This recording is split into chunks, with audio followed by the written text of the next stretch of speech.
does the food testing work for Jonathan King? Does another prisoner sort of eat his dinner and say there was nothing wrong with that? The other person in the picture was George W. Bush. Now, what did Tony Blair present Bush with as a present earlier this year, apart from the British Armed Forces?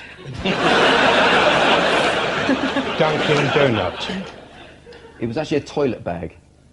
What's the difference?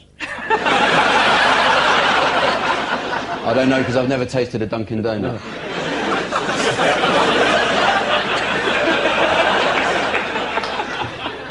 Which implies I've eaten a toilet bag. We all get lonely. The answer is they have all had their food inspected before eating, apart from David Blaine, who has had his urine inspected by the News of the World.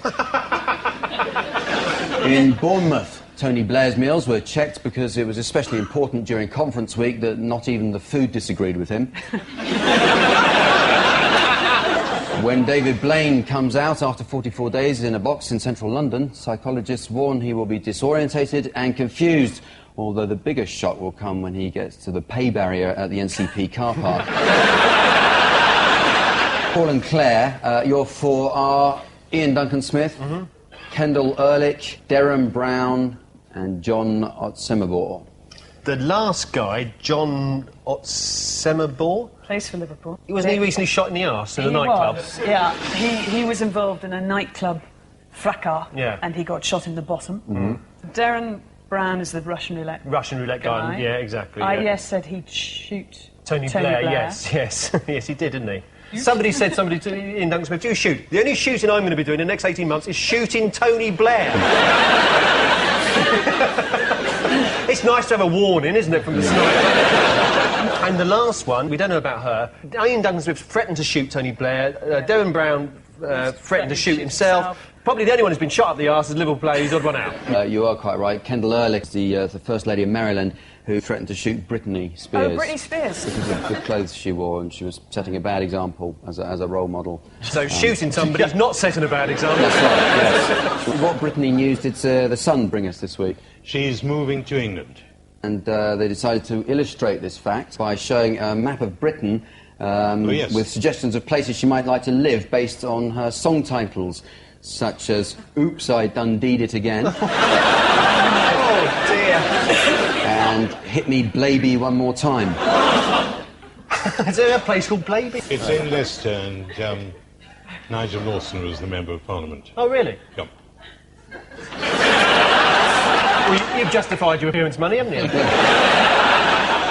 See, if I was doing this thing like that, I'd get a bit bored after one. I'd just sort of like, hit me Bracknell one more time. It doesn't matter, no better. Was that a cheer for Bracknell or domestic abuse in general? Ian, Brittany has recently been seen out with which heavily tattooed rocker? Do you know?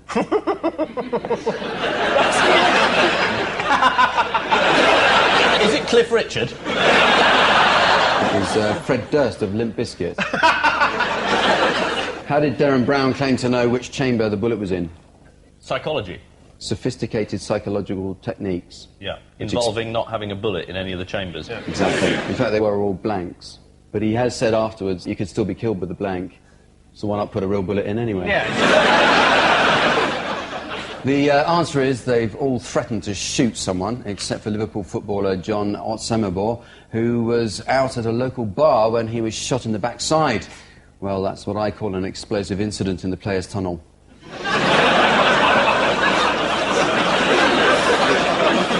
According to Inspector Bob Johnson, the incident may be linked to an argument that occurred earlier in the evening. The argument being, I bet I could hit that footballer in the arse from here. Missing Words is the final round featuring this week's guest publication, Clay Times, which carries the strapline Clay Builds Characters. And here are some of the characters you can build.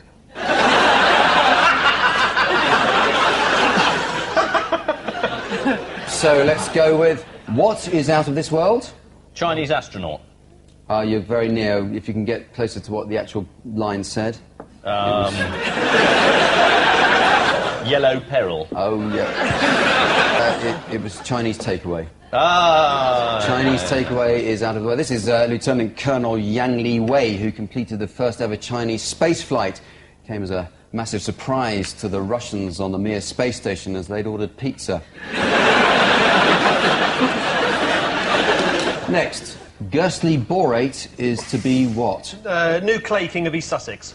No. Is it Potter of the Year? Is not Potter of the Year. He's not a person, Gursley Borate. It's to be discontinued. Oh.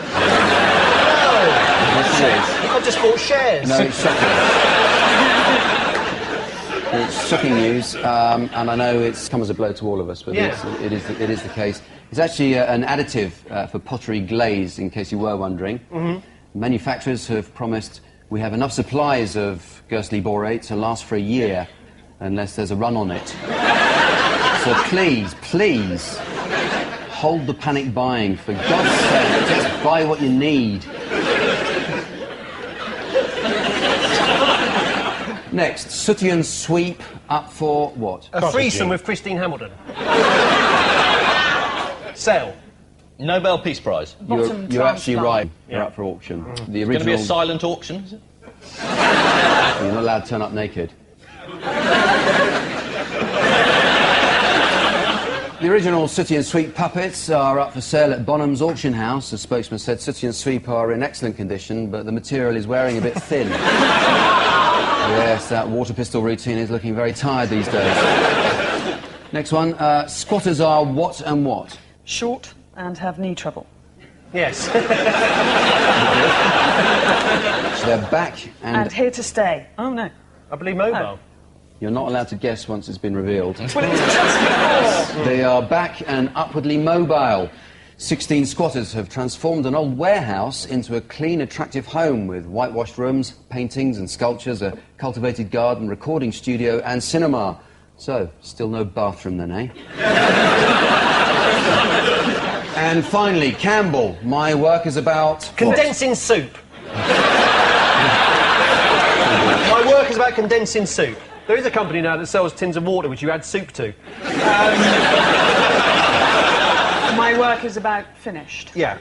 It probably is right if we're talking about that, Campbell, but we're not. Clay. Naked clay. Please throwing... stop guessing now, I'm going to tell you the answer. Stuff mincemeat into gnomes' mouths. Wrong again. My work is about spontaneity. This is from Clay Times, and that was Barb Campbell, creator of such classic clay masterpieces as this. And then she went to big school. Well, that brings us to the end of tonight's contest, and the final scores are as follows. Ian and Clement have 7, Paul and Claire have 10. Ah!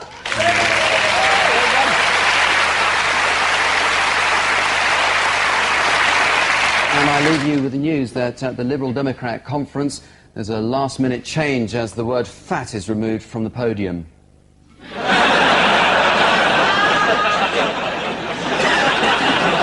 As the latest list of Have I Got News For You presenters is announced, a disgruntled John Sargent stages an angry protest.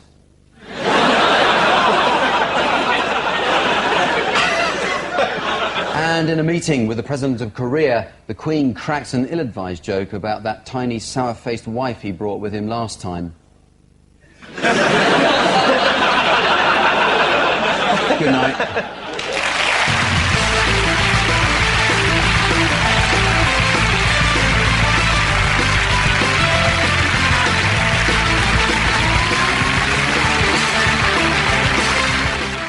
Spot the Difference with Dead Ringers, about to start on BBC 7, and later Ian Hislop's on the panel for Newsnight Review, and that's at 11 on BBC 2.